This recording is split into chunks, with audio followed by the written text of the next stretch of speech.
I'm Barbara Spann. Is this on? It is. Yes, great. You could sign in. I already did. Very good. I'm Barbara Spann. You all know who I am, and I'm speaking in reference to the ordinance to sell Bel Air, and my comments will change some. First of all, I commend Mr. Duncan for offering an amendment and others who offered an amendment about the mineral rights, which is what we discussed and proposed that you do on Thursday, so thank you.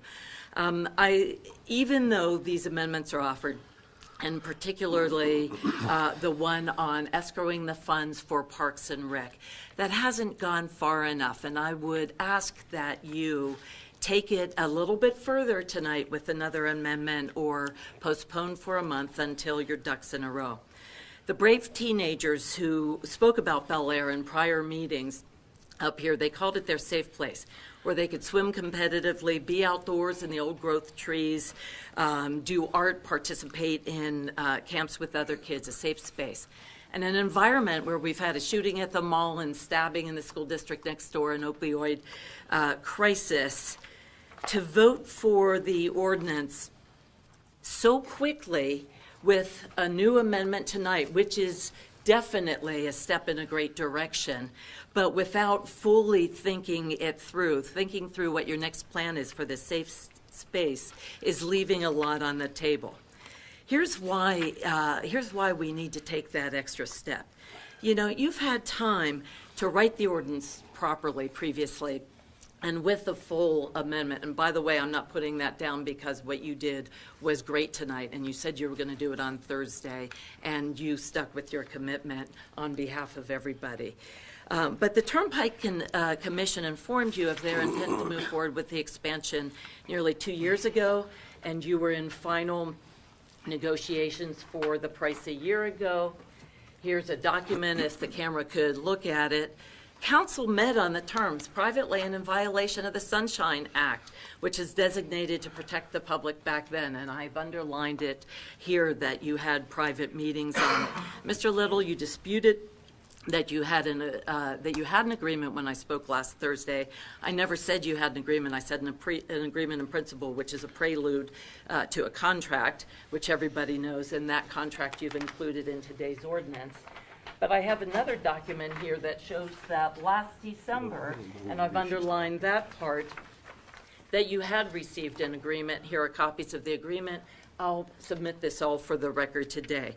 So the fact is, you have had a lot of time to meet with the Bel Air community and not just the private pool owners. And here you are on October 29th, coming to a head with a potential agreement with the private pools without including the volunteers and leaders of the programs at Bel Air on your committee. You've excluded them from the table.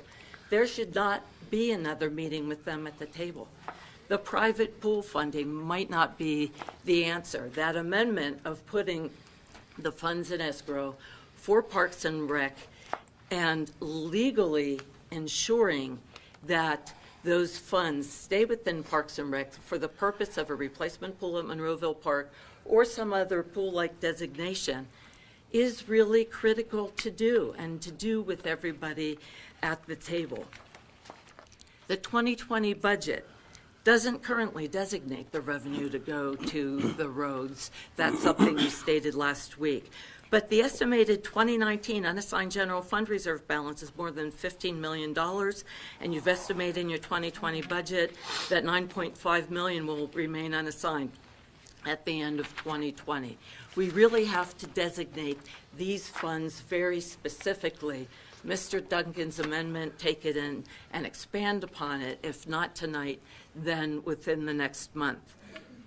We wouldn't be here talking about this if the process were transparent, and with all the time you've had, these amendments were developed in advance of the ordinance, were written differently. So please, salvage what can be salvaged of this. $1 million asset for the kids.